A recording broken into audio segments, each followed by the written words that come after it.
El tema principal el día de hoy, como ven, es cómo podemos trasladar la lingüística forense comparada hacia nuestros ámbitos de trabajo. En mi caso, en la parte académica, pudimos ver que había una gran aplicación en cómo trabajamos con los casos de faltas a la integridad y cómo podemos reflexionar con los alumnos en estos momentos. En este sentido, pues el primer fundamento de este trabajo se basa en entender que la integridad académica, en general, pues hablamos de hacer cosas de la manera correcta, seguir las normas sociales y las normas no solo de la universidad, sino lo que sabemos que está bien.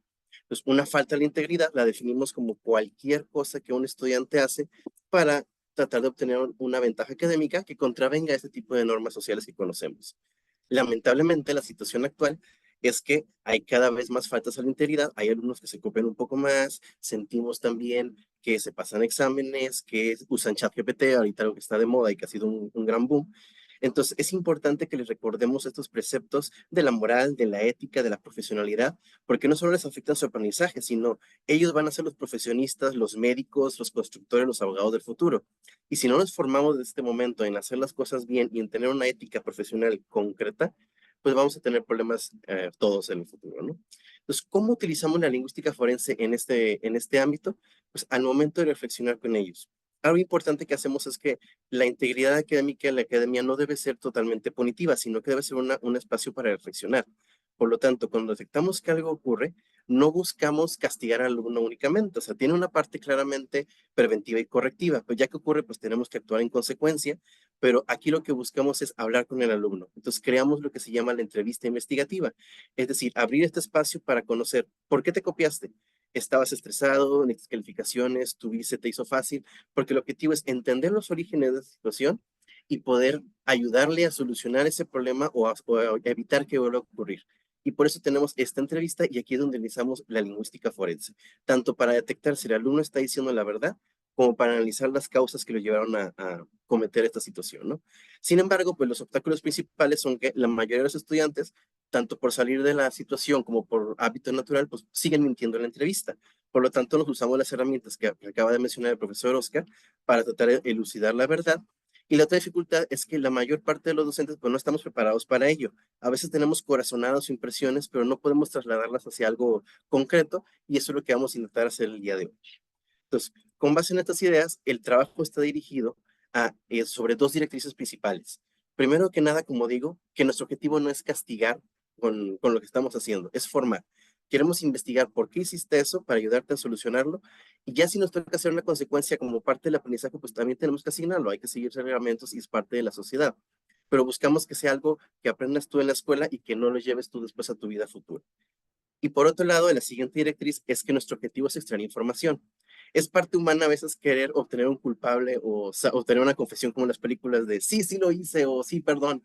Pero la verdad es que eso no ocurre en la realidad. A veces sí, y tenemos oportunidad que hay alumnos que entienden su falta, lo reconocen y a partir de eso construimos muy buenos resultados. Pero la verdad es que no siempre va a pasar.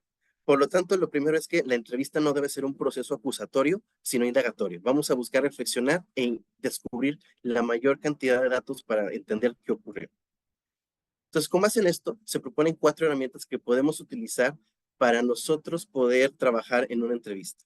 Una, la lingüística forense comparada, que prácticamente es todo lo que acaba de mencionar el profesor Oscar en la parte de la anatomía del engaño, entonces me sumaría a esa explicación. Y entonces añadiré tres preceptos que son la imposición de carga cognitiva, el uso estratégico de la evidencia y el planteamiento de preguntas inesperadas.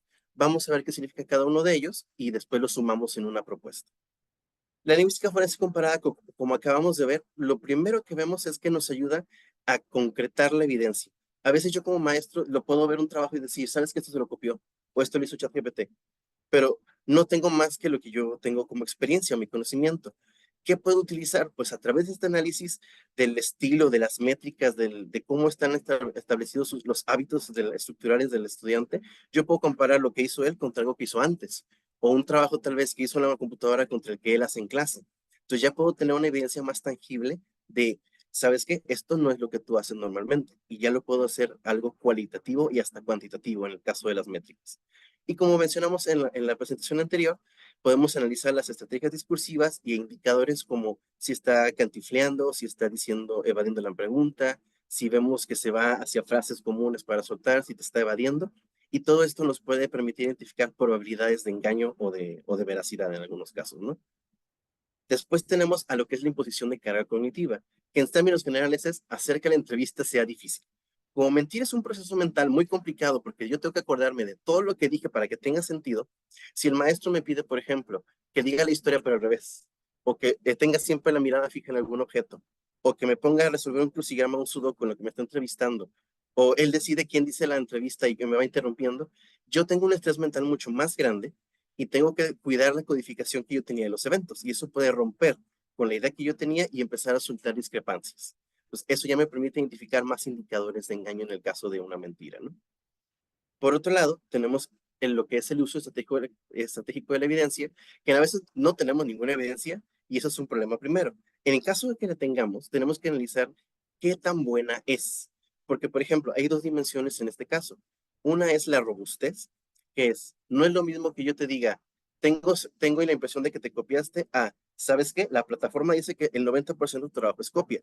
Hay un nivel diferente de gravedad y de contundencia. Hasta el alumno va a decir, tiene una sospecha, no, aquí hay algo concreto, ¿no? Y después tenemos el grado de precisión. Ahí es, por ejemplo, pues esta oración se ve copiada, a decirte, ¿sabes qué? Tengo la fuente exacta que la copiaste. Tengo el trabajo de tu compañero y se ven exactamente igual. Entonces, si yo sumo estos dos factores, yo puedo entonces tener una evidencia robusta y muy específica o puedo tener una evidencia leve. Pero lo más importante no es solamente eso, es ya que la tengo, ¿cómo la voy a utilizar en el momento de que yo esté hablando con el alumno? Si yo lo que quiero es intentar detectar si me está diciendo totalmente la verdad, pues primero veo qué evidencia tengo, veo cómo la voy a revelar al momento de la entrevista y después voy a pensar cómo la voy a aprovechar para que me sirva en el momento en que yo esté hablando con el estudiante. Vamos a ver eso un poquito más adelante. Y el último precepto que tenemos es plantear preguntas inesperadas. Y aquí puede ser tanto preguntarte cosas que no esperas como ¿en dónde estabas? ¿Qué tienes en tu bolsillo? ¿En qué orden hicieron el trabajo? O también, por ejemplo, tener aquí preguntas que no tengan nada que ver con el hecho. El simple hecho de responder una pregunta que no tiene nada que ver es un indicador porque generalmente se ha demostrado aquí desde la bibliografía que la gente que quiere ocultar la verdad o que miente va a responder todo lo que tú le preguntas por miedo a parecer que no respondió algo. Y la gente sincera va a decir, sabes que pues no sé, no tenía nada que ver, no lo había pensado, pues no sé, no sabía. Y con eso ya tienes un indicador por ahí de veracidad. Pero lo más importante que hemos usado últimamente es el formato. A veces un formato escrito ayuda a concretar la versión del alumno. Cuando a veces se vuelve una versión del tú por tú, es la palabra tuya contra la del maestro, pues es fácil negar lo que dijiste. Pero el momento que tú le pidas que lo escriba, ya tiene que pensar qué va a decir porque esto se va a volver la palabra contra la suya misma en caso de que discrepe. Y eso nos ha ayudado bastante a tener evidencia tangible en el futuro. Y con base en esto, hemos nosotros propuesto esta metodología, que es primero debemos solicitar al alumno que escriba su versión de los hechos en papel usando este formato inesperado. Entonces, el alumno tiene que pensar rápidamente qué va a decir. Ya lo tenía pensado verbalmente y lo podía negar, pero ahora tengo que decir una versión fija. Y aquí no le demos pistas sobre lo que queremos encontrar. Hay que decirle, por ejemplo, encontré una irregularidad en tu trabajo y quisiera que me comentes un poco al respecto. Ya con eso empieza la situación y nos escribe. Después de eso, leemos su versión para formular preguntas al respecto y buscamos que haya una mayor carga cognitiva, por ejemplo, con lo que mencionábamos, tener una pelotita, un sudoku o cualquier detalle que nos permita desconcentrarlo un poco. A partir de ello, empezamos a liberar las evidencias de poco en poco. Es decir, tengo esta sospecha, tengo esta evidencia, ahora tengo esto concreto, para ver si su versión varía, si encontramos discrepancias o incongruencias, o si se mantiene coherente a lo largo de su discurso. Y finalmente y en todo momento sumamos todo lo que ya hemos recopilado de análisis lingüístico para poder determinar qué hallazgos tenemos, si hubo contrariedades y cuál va a ser el índice de probabilidad de falsedad o de veracidad. Ahora que lo que vamos a hacer es ver casos donde hemos implementado esta técnica para ver cómo se puede implementar en, digamos, situaciones reales. En una primera instancia les comento, por ejemplo, tuvimos un caso de distribución de exámenes. Cuando alguien estaba presentando un examen final, detectamos que un alumno tenía una fotografía de lo que parecía ser el examen de otro grupo. Es decir, alguien presentó a las 7 y este alumno tenía la foto de ese examen y lo estaba estudiando para presentar a las 2, por ejemplo, ¿no? Entonces lo detecta el maestro, le toma captura para tener una evidencia y entonces citamos al alumno para preguntarle, oye, ¿qué fue lo que ocurrió? Entonces empezamos con el primer paso. Oye, encontramos esto, dinos cuál fue la situación. Este alumno, por ejemplo, nos escribe, pues yo estaba estudiando para el examen, un compañero me mandó el archivo y me dijo que estudiara de ahí. Yo no sabía que el archivo era el examen, no tuve intención de usar las respuestas y tampoco sabía que eran del examen. O sea, totalmente negando la situación. Entonces, ahí generalmente si tú ves que te recibes algo, pues empiezas a sospechar la fuente. Si no es una guía, si no es un material autorizado, uno generalmente sabe. Pero bueno, con eso empezamos a indagar con el alumno y le pedimos, por ejemplo, bueno, quisiéramos tener la fotografía de este examen que tú tenías. Y finalmente resulta que no era una foto, era todo un video del examen de inicio a fin. Ya con eso, ¿qué ocurre? Obtenemos una evidencia más tangible y logramos encontrar al alumno original, el alumno que tenía el examen y del que se copiaron. Cuando lo citamos, este estudiante nos comenta de igual manera su versión y nos dice, después de haber acabado con el examen, me puse a ver las respuestas junto a mis compañeros y no sé si le tomaron foto o video cuando yo no veía. De aquí que detectamos, primero, él no sabía que habíamos encontrado. No sabía si habíamos encontrado el video o si habíamos encontrado una foto, entonces dejó abierta esa posibilidad y desde ahí sabemos que su discurso no está siendo totalmente real. Le empezamos a soltar información, pues bueno, fíjate que te encontramos precisamente porque teníamos la evidencia multimedia. Y él ya con eso empieza a pensar, no, pues tenían el video, ¿no? Soltando más información, finalmente decide corregir su versión y nos dice, permití que le tomaran video al examen mientras yo lo veía. Entonces, gradualmente, como menciono, soltando poco a poco la evidencia que tenemos y hablando con los estudiantes, detectando estos indicadores curiosos, podemos encontrar siempre un poquito más de la verdad. En este caso, pues logramos resolverlo y pues ya con eso pues pasamos al comité correspondiente, ¿no? Pero hay casos en los que no hay evidencia. Por ejemplo, les quiero comentar donde toda la investigación fue completamente lingüística. Este caso, por ejemplo, le llamó el choque, porque los alumnos tenían que tener una tarea, tenían que armar un prototipo electrónico y grabar un video explicando qué habían propuesto. El trabajo se entregaba a medianoche, pero para las 8 de la tarde me llega un correo de, hola, profe, buenas noches. La razón de este correo es para avisarle que nuestro compañero tal, todos los nombres son inventados obviamente, por eso aquí es José Arcadio Buendía, claro que sí. Entonces sufrió un accidente y le chocaron lejos de mi casa. Él tiene la maqueta y ya tenemos completado el proyecto y estábamos juntándonos para grabarlo, pues solo que ocurrió esto. Adjunto veía el choque con una foto nada concluyente de la situación y entonces les digo, naturalmente, pues mira, primero que nada, como todo maestro que escucha algo así, primero cuídense, están en choque, encárguense de la situación, espero que todo esté bien, esto mañana lo hablamos, el trabajo no, mañana lo vemos. Sin embargo, empiezan indicadores. Generalmente, cuando uno te quiere pedir un permiso, te avisa una situación, te informa, te comenta, te pide permiso, te pide comprensión. Pero cuando te dice, profe, te aviso, generalmente el contexto es, te estoy diciendo porque igual lo voy a hacer. Entonces, aquí ya fue como que, bueno, mañana lo veo con ellos, no pasa nada, espero que no haya pasado nada grave. Y sobre todo ya tenemos completado el proyecto, que después lo retomaré, por eso lo destaco de este color.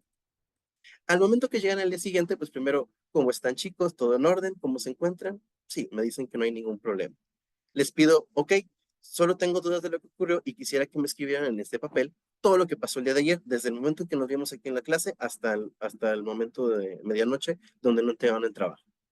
Entonces, la primera cosa interesante es que este es el alumno que me manda el correo y este es el alumno que chocó. ¿Qué llama la atención? Que yo esperaría más información del alumno que chocó. Él debería haberme dado más detalles sobre la situación, de si fue algún problema, si los detalles. Al contrario, el alumno que escribe más es el que trata de justificar la situación. Entonces me enfocaré en estos dos análisis para empezar a esa comparación. Además, en el caso del medio, vemos que hay horas que no están concretas, entonces él se estuvo corrigiendo y tachaba aquí. Entonces también en el caso de estos análisis, hasta los errores y las correcciones las anotamos. Por eso hay detalles que están tachados, porque todo eso indica que se quiso estar corrigiendo en algunos momentos. Entonces vamos a ver, si analizamos el contenido del mensaje del alumno que chocó, que supuestamente chocó en este caso, vemos que no hay tanto detalle. Durante la noche, saliendo del VIPS en la Condesa, tuvo un percance en la vía libre. Un Nissan blanco terminó en el otro lado, arriba de una banqueta, lleva en camino a casa de Marcos con el prototipo, que por el impacto se desacomodó todo. El seguro tardó en llegar después de llamar y no alcancé a llegar a casa de Marcos para el video porque habían pegado casi las 12 y al final solo subimos el code sin el video. Si analizamos aquí cuantitativamente la distribución de temas, vemos que el proyecto es la parte más importante de su mensaje y el choque pasa a segundo plano. Y si analizamos además qué sabemos del choque, es prácticamente nada. No hay una hora específica, no hay más detalles más de lo del Nissan blanco que trata de dar un poquito más de información, pero realmente no se detectan indicadores de trauma, de problema, de una experiencia, digamos, para un adolescente haber chocado, pues debe ser una experiencia traumática, tal vez para un adulto ya no sería tanto porque tenemos más experiencia, para un estudiante probablemente debe ser algo más fuerte, ¿no? ¿Qué detectamos en el nivel no consciente? Pues que el choque no tuvo importancia significativa para él. Podríamos incluso suponer que no ocurrió, porque no hay realmente cosas que nos validen eso en su discurso. Por otro lado, si analizamos el caso del alumno que me escribió el correo y que escribió más, aquí podemos ver detalles como desde nos íbamos a juntar, pero no llegó a mi casa para hacer el trabajo. Pedimos pizza de cenar que nunca llegó. Y luego vemos, de la nada, Pepe me marcó diciendo que todo desesperado, que le chocaron, que no sabía hacer porque estaba en shock, porque nunca había chocado antes, que yo sepa. Y después le pregunté que qué le pasó al prototipo. Nada, todo bien, solo se desarmó. Incluso hasta anecdótico en su mente. Y luego ya tenemos, ya a llegar a casa porque tenía que esperar. Entonces, ¿qué ocurre? Todos los indicadores de trauma, de emociones, de shock que debía tener el otro estudiante, los tiene este que quiere justificar. Entonces, causa duda. Y si analizamos su contenido, él habla más incluso del choque de su compañero que de su trabajo o de cualquier otra cosa que estaban haciendo. Entonces, ¿cuál es el discurso dominante, su estrategia discursiva? Que no pudieron hacer el trabajo porque Pepe no llegó. Entonces, tratan de adjudicar todo hacia la parte del choque para justificarse. Entonces, ¿qué pasa? Pues desde ahí vemos indicadores de incongruencia o de falsedad, ¿no? Lo que debía estar no está, lo que decimos. A veces lo no dicho es tan importante como lo que sí se dice. Obviamente, continuamos la entrevista y les pedí que escribieran detalles sobre la situación. Por ejemplo, ¿a qué hora se iban a juntar para grabarlo? Uno supondría que si habían quedado una hora, todos deberían tener la misma hora escrita. Y no es cierto. Alguien puso 7:30, 7:40, entre 6:30 y 7. Entonces, no se habían coordinado para juntarse a hacer la tarea. También, ¿a qué hora les comunicó el accidente? Pues más o menos a esta hora, más o menos a esta. Ni siquiera están cerca entre sí. ¿A quién le escribió primero? Pues a mí, a Marcos o al otro en un chat. Bueno, al otro en un chat. ¿O a qué hora hicieron su última modificación? Entonces, ya viendo los detalles, pues finalmente hablé con ellos y les saben que, pues miren, la verdad es que hay muchos indicadores de falsedad, voy a tener que penalizar su actividad y entonces vamos a ver qué procede, ¿no? Finalmente, pues admitieron que sí había una situación por ahí, pero toda esta suma de valores fue sin ninguna evidencia y solamente con el trabajo lingüístico pudimos obtener más detalles que nos permitieron encontrar la verdad. Entonces, muy interesante esa situación, pero ahora vamos a ver dónde también nos sirve la parte lingüística en el uso, como decía yo, del famoso chat GPT, ¿no? Ahorita está de moda que yo pongo un prompt, pongo una instrucción en este motor y me puede generar hasta un ensayo completo, lo cual nos causa muchos problemas y dolores de cabeza a los maestros, ¿no? Y claro, a veces yo lo leo y digo, es que esto no lo pudo haber escrito él. No por malos, pero conocemos a nuestros estudiantes, sabemos cómo escriben y la idea es que queremos que lleguen a eso, pero a veces detectamos palabras muy, muy, muy avanzadas, como por ejemplo en un ensayo en inglés que hablaba de matemáticas, succinctly o pinpoint, intricacy, myriad, allocate. Entonces, yo esperaba trabajos bien hechos, pero no espero trabajos con ese vocabulario, porque aparte no es necesario. Entonces, como retomando nuestro proceso, pues primero cito a los estudiantes y les digo, ¿saben qué? Encontré algo raro en su trabajo, quiero que me escriban en estas hojitas qué ocurrió. Ninguno dice nada, no, pues no pasó nada, todo lo hicimos nosotros. Muy bien, paso a la segunda sección. Empiezo la presentación de evidencia gradual. Pues bueno, yo detecté que hay palabras que no deberían estar en ese nivel. Se me hace curioso, ¿me quieren contar qué pasó? No, nada, todo lo hicimos nosotros. Claro que sí. Ah, bueno, entonces miren, estas palabras las saqué de su trabajo. Quiero que me escriban qué significa. Aquí tenemos el resultado. El primer estudiante intentó hacer dos que no tienen nada que ver con el significado. Otro estudiante ni siquiera supo responder y otro más o menos le intentó. ¿Qué quiere decir? Ni siquiera sabían qué significaban las palabras que ellos habían escrito en su propio trabajo. Les digo, ¿saben qué, chicos? Esto es un indicador de que no lo escribieron. Les puedo valer una u otra si la buscaste en internet, si lo utilizaste como un concepto de la clase, pero tantas palabras deberían saber ustedes qué significan. Les pido nuevamente, ¿saben qué? Ahora sí, escríbanme otra vez qué ocurrió. Les estoy dando la oportunidad de recapacitar y escribir la situación. Y haciendo eso, pues ahora sí, me admiten precisamente, pues sí, copy-paste información y la parafraseé. Me dice, se nos hizo fácil copy-pastear y la parafraseamos utilizando páginas de sinónimos para que pareciera que sí lo habíamos escrito. O bien decidimos cambiar y parafrasear un poco la situación. Entonces, finalmente se logró lo más importante. Reconocieron la falta, que primero es el primer paso en, digamos, recapacitar, y sobre todo me queda de lección no volver a hacerlo. Como les digo, ya hablé con ellos. ¿Qué ocurrió?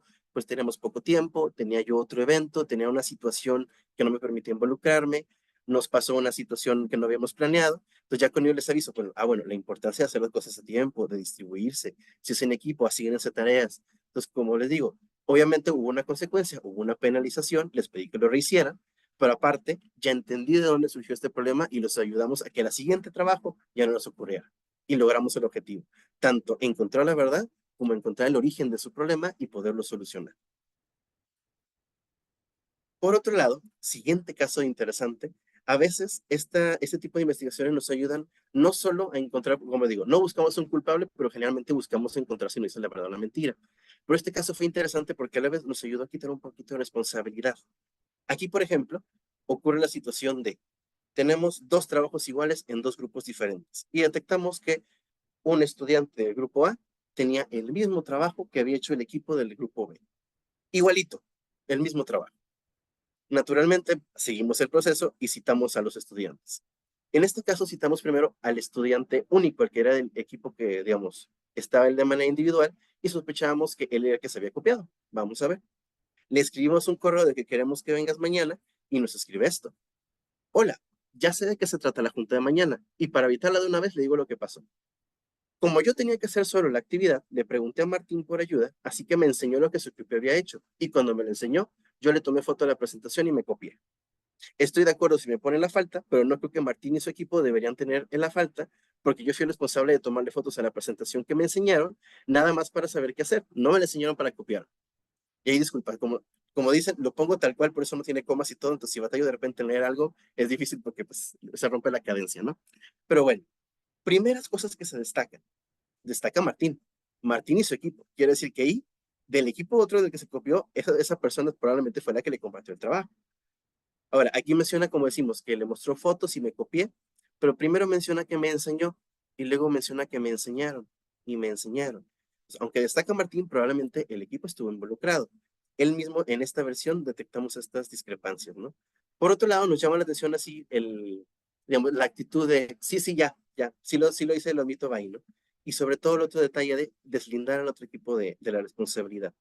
Le mencionamos, no, mira, que sabes que nos interesa que vengas. No es solamente por culparte, queremos ver qué pasó. Por favor, ven a la oficina. Acude al día siguiente y le pedimos, ahora sí, de manera escrita, que nos diga qué ocurrió y nos escribe lo siguiente. Le pregunté a Martín si me podía ayudar a hacer la actividad o si me la enseñaba y me dijo que sí. Y cuando me la enseñó, Martín se fue, o algo así, no recuerdo bien. Y luego yo no me acuerdo si le tomé foto o qué hice, pero me copié de su trabajo. Ándale. Muy curioso realmente. ¿Cómo no vas a saber cómo te copiaste? O sea, o le tomaste fotos, o estabas ahí, o te la pasaron, o sea, desde aquí, indicador de mentira. Y ahora, la pregunta verdadera ya no es, ¿por qué o sea, sabemos que se copió, tenemos la evidencia tangible. La pregunta es, ¿por qué nos está mintiendo? O sea, algo está ocultando, ¿ok? Entonces, después de ahí seguimos hablando, pues mira, quisiéramos ver las fotos que te copiaste. No es que no las tengo. Bueno, es que nos llama la atención que hay cosas muy iguales. Por ejemplo, el texto, las frases son muy similares. Si tuvieras copiado, lo más común es que fueran similares, pero no exactamente iguales. Quisiéramos ver las fotos. Dice, no las tengo, pero es que estuve una hora con fotos y lo estaba copiando en mi casa. Ah, ok, perfecto. Pero fíjate que me llama la atención porque incluso el fondo es igual y las fotos son iguales. Entonces, si fuera una copia, pues tú hubieras hecho tus propias fotos y tu propio fondo. Entonces, a mí se me hace que no eran solo fotos, quiero ver las fotos. Y nos dice, es que no fueron fotos. Agarré la computadora de mi compañero y me mandé la presentación a mi correo. Yo, ok, me interesaría ver entonces el correo donde te llegó la presentación del compañero. Y ese sí me lo muestra. Confirmamos precisamente ya esa parte de la versión. Vamos a ver. Llega el correo y pues la versión de este estudiante es, yo agarré la computadora de Martín y me la envié a mi Kevin y por lo tanto el correo dice, Martín te compartió en Drive este archivo. Entonces, ahí hay dos posibilidades. Que Martín realmente se le haya pasado y él lo está cubriendo, o que realmente lo que nos dice es verdad y él agarró la culpa de Martín y se la envió. Pero el simple hecho que nos haya dicho tantas mentiras para ocultar la situación ya nos causa duda. O sea, él sabe que es culpable. ¿Por qué nos está mintiendo si ya lo cacharon? Vamos a ver la segunda parte. Ya terminamos con él, le decimos que tenemos que deliberar y citamos al otro equipo. El otro equipo viene una hora después. Y aquí ocurre lo siguiente. Primero que nada, Martín, como ya probablemente está involucrado en la situación, como ya lo destacaron, pues él nos dice, sí, nuestro proyecto lo hicimos, unos días después él me pidió ayuda y le expliqué cómo hacerlo. Y en un descuido mío, él se mandó una copia a su correo de mi computadora. Ok, va congruente con la versión que nos dijo su compañero. Pero lo más interesante es lo que dijeron los demás. Todos dijeron que no sabían nada, pero todos usaron exactamente la misma frase. Yo no estaba enterado, yo no estoy enterado, yo no estoy enterado. Y aparte este añade, no, yo no tuve ni plagio, ni nadie, a nadie se lo enseñé, nadie se lo pasé, mi trabajo es excelente. Entonces, generalmente lo que pasa es, no, yo no sabía, yo apenas me enteré, o cualquier cosa, pero el hecho de que usen las mismas palabras, enterar, enterar, enterar, nos da una impresión de que se habían arreglado en la situación. Entonces, qué sospechábamos en este caso? Que lo que le habían dicho es, ¿sabes qué? Por favor, échate la culpa. En este equipo, por ejemplo, había otros compañeros que ya tenían unas faltas anteriores y por lo tanto, si se van sumando, pueden tener una consecuencia mayor. Entonces, la suposición aquí, la hipótesis que nos permite establecer la evidencia es, ¿sabes qué? Le pidieron que se echara la culpa a este compañero para que tuviéramos menos impacto nosotros. El problema es que lo que mencionábamos, si este compañero se echaba la culpa, él admitía que había sustraído el trabajo, que no es lo mismo que me lo pasaron y me copié. Entonces hablamos con el alumno y le dijimos, ¿sabes qué? Pues es que tú estás emitiendo algo grave. ¿Estás seguro que esa es la versión con la que quieres ir? No, sí, sí, sí, sí. Es que sí, yo le agarré su computadora y me lo copié. Entonces, sabiendo que había mentido, pues, como decimos, en buena conciencia no podemos nada más decir, si es que ya admitió, listo. Nuestro objetivo no es castigar, es formar y descubrir la verdad. Cuando mandamos el reporte decimos, ¿sabes qué? Hay una gran incidencia de que no esté diciendo la verdad porque parece que hubo una colusión. Parece que se arreglaron por esta situación. Por favor, consideren. O sea, sí admitió la culpa, está reflexionando, pero por favor consideren que tal vez no hizo lo que hizo, sí se copió, pero no como está. Y finalmente así lo mandamos para su evaluación, ¿no? Pues aquí en este caso al revés, la verdad sirvió para proteger a este estudiante de que se echara una culpa sumamente grave. Ahí, pues, como digo, nuestro objetivo ya no va para castigar, tenemos que aplicar consecuencias porque somos maestros, pero finalmente nuestro objetivo es ayudarles. Y por último, quiero rescatar este caso de copia, porque a veces un gran problema y digamos, la gran dificultad de utilizar todo lo que hemos aprendido de lingüística forense en el ámbito académico es que uno, obviamente no hablamos de criminales, hablamos de estudiantes, pero por otro lado, las escenas del crimen o la autopsia lingüística que podemos hacer es de cosas muy pequeñas y la temporalidad también es pequeña. Yo a veces no te puedo pedir que me escribas qué pasó en todo tu día, porque pasó en media hora durante el examen o pasó en una hora específica en la sala de alumnos. Entonces, no puedo tener toda una versión completa de la situación. Tengo que sumar factores, como han visto, y entonces establecer una pauta. Y peor en el caso de matemáticas, donde me toca dar más clase, porque lo que dicen los alumnos es, pues es que ¿cómo sabes que me copié? Si la respuesta va a ser la misma y todos tenemos el mismo procedimiento. Y la verdad es que es muy difícil saber el mate, pero como digo, para el ojo experimentado es fácil saber. Aquí tengo un caso en el que teníamos un problema de matemáticas donde la respuesta tenía que ser 2y y el alumno escribe 24, que no tiene nada que ver con la respuesta. ¿Qué me da mi indicio como maestro? Esto se lo copió a alguien más y ni siquiera sabía que se copió. Entonces, pero también podemos ver quién se copia de quién, podemos ver la secuencia. Yo puedo ver que estos dos alumnos siendo 24 que no tienen nada que ver con la respuesta. Digo, ¿sabes qué? Se copiaron, punto. Pero yo puedo ver que este y entre 2 mágicamente se convirtió en un y entre z. Entonces yo sé entonces que esta persona se copió de este. Porque entonces este lo copió sin pensar lo que estaba leyendo, sin pensar lo que estaba razonando, y entendió que este 2 era una Z y lo copió como Z, cuando realmente la respuesta tiene que ser 2. Entonces no razonó, no tuvo ese proceso cognitivo de, ah, tal vez esto no tiene que ser, y nada más lo copié por salir del paso. Entonces ya ese es un indicador por ahí de que hubo una copia, no lo razonaste. Entonces, a veces es fácil como esto, le digo, ¿sabes que esto no tiene nada que ver? Te lo copiaste, punto.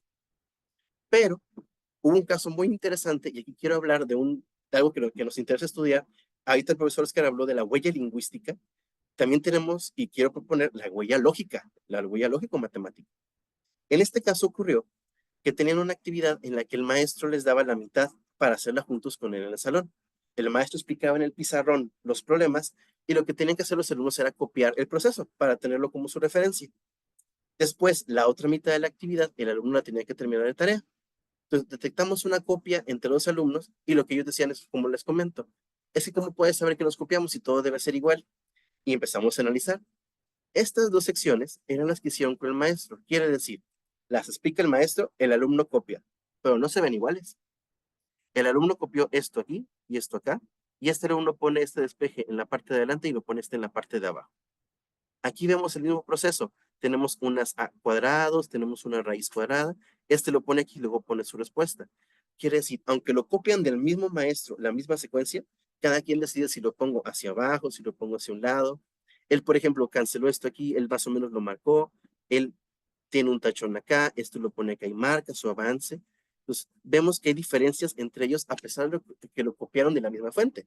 Aquí está validado, digamos, está aceptado porque lo copiaron del maestro, pero cada quien lo estructuró de diferente manera a como lo iba viendo. Ah, primero el profe pasó esto, lo anota. Luego hizo tal cosa y lo anota. Entonces, él decidió anotarlo así porque así siguió su secuencia y yo lo anotó hacia abajo, a pesar de que es lo mismo. ¿Qué pasa en el momento de que analizamos las tareas copiadas? Vemos la segunda parte. Analizando, por ejemplo, lo que sabíamos que se copiaron, veamos, mismo proceso, inicio, inicio, fin, fin, en medio, inicio, fin, fin, en medio. Si ven, la misma estructura, una columna, paréntesis igual, todo absolutamente, aparte de que está mal, dijo, para empezar, pero por otro lado, vemos que esto sí está copiado igual.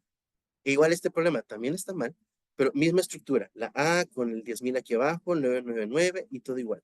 Igualito copiado. Y si analizamos lo que hicieron con el maestro, este problema lo copiaron del maestro y vemos que no son iguales.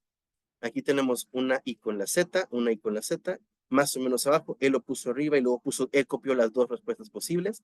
Él nada más copió una y son la misma fuente. ¿Qué quiere decir? Aquí lo estaban razonando. Él consideró importante tener las dos fuentes del maestro. Él solo consideró una. Este igual tiene el mismo proceso copiado del maestro.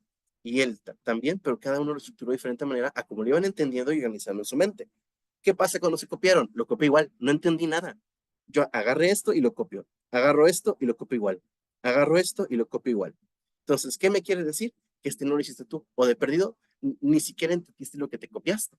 Pues aquí por eso digo, ¿cuáles serían los indicadores lógico-matemáticos? Tu orden, tu acomodo, la lógica de resolución, tu estructura. Y eso es algo que también que nos caracteriza a todos. Yo a veces veo alumnos que son bien listos, pero estructuran bien raro, y otros que tienen un orden perfecto. Entonces, eso también es una parte de tu huella de no lingüística, pero en este caso lógico-matemática. Y también lo podemos encontrar. Tu personalidad está en la manera en la que resuelves un problema matemático. Y si le sumamos aparte lo que le mencionaba de cambiar 2 por Z, aquí nos dimos cuenta que las A's mágicamente se convertían en 9. Cuando él copiaba del maestro y entendía que lo que estaba copiando era una A, la A parece más una A. Vemos aquí que las A's efectivamente parecen una letra A minúscula. Cuando lo copia y no entiende lo que está haciendo, ya aparecen 9. La barrita de la A se extiende un poquito más hacia abajo y podemos ver entonces que ya no entendió qué estaba haciendo. Aquí, en vez de ser una A, parece 9, 9 más 1. Y cuando le pregunté me dijo que era 9, ¿no? Aquí igual 9. Entonces no sabía que estaba copiando y tenemos otra evidencia de que finalmente no sabía que se copió y no recapacitó, no pensó, no estructuró su trabajo. Y pues en este caso, pues claramente le dijimos, esto no vale, lo copiaste, ni modo. Entonces, para concluir todas estas experiencias, ¿qué puedo compartirles? Primero que nada, podemos ver que cada caso es diferente. Y como ven, no hay una técnica única, ni infalible, ni indiscutible para detectar mentiras. Tenemos que usar varias herramientas, puede ser que utilicemos las 4 que les propuse o solo una, pero lo que nos ayuda principalmente aquí la lingüística forense comparada es a principalmente transformar la corazonada o la percepción que yo tengo como docente a algo tangible. Ya lo escribí, ya lo hicieron de manera, digamos, física, y lo puedo cuantificar, lo puedo analizar de manera cualitativa y presentar argumentos con base en eso. Bueno, sus argumentos no son congruentes, no tienen las horas correctas, veo que no saben lo que escribieron y ya se vuelve evidencia. Pasa de mi suposición a algo concreto. Y finalmente, como menciono, el objetivo del proceso, como les muestro, en todo momento fue no admitir culpas o administrar una consecuencia, sino buscar qué ocurrió e indagar la verdad. A veces para saber qué ocurrió y entender cuál fue la falta, o como en el caso del estudiante que le digo que tuvimos que analizar si de veras estaba involucrado, pues para saber qué ocurrió y ver si de veras es responsable de lo que dice. Como digo, nuestro objetivo es buscar el origen de cada falta para fomentar la integridad. ¿Por qué lo hiciste? ¿Por qué mentiste? ¿Por qué tuviste que copiarte? ¿Por qué tuviste que utilizar este motor de ChatGPT? Ok, para la próxima haz esto. O sea, ya vimos cómo lo puedes solucionar y entonces desarrollate de manera profesional y de manera personal, de manera integral, ¿no? Y sobre todo vemos la importancia. Ahorita tuve la oportunidad de contribuir con esto en mi campus, pero no todos lo sabemos o no todos sabemos cómo estructurarlo. Por lo tanto, es importante que los docentes comencemos a utilizar esto para prepararnos y poder supervisar y llevar a cabo estas investigaciones para precisamente no solo asignar culpas, sino analizar todo y que tenga un efecto positivo. Cuando yo le muestro al alumno que me interesa por qué hizo algo y le ayuda a mejorar, él entiende precisamente y reflexiona para mejorar. Si yo nada más lo castigo, va a quedarse con ese sentimiento y probablemente no va a entender la lección y eso no es algo que queremos. Pues finalmente, con esto cierro mi ponencia y les agradezco mucho su atención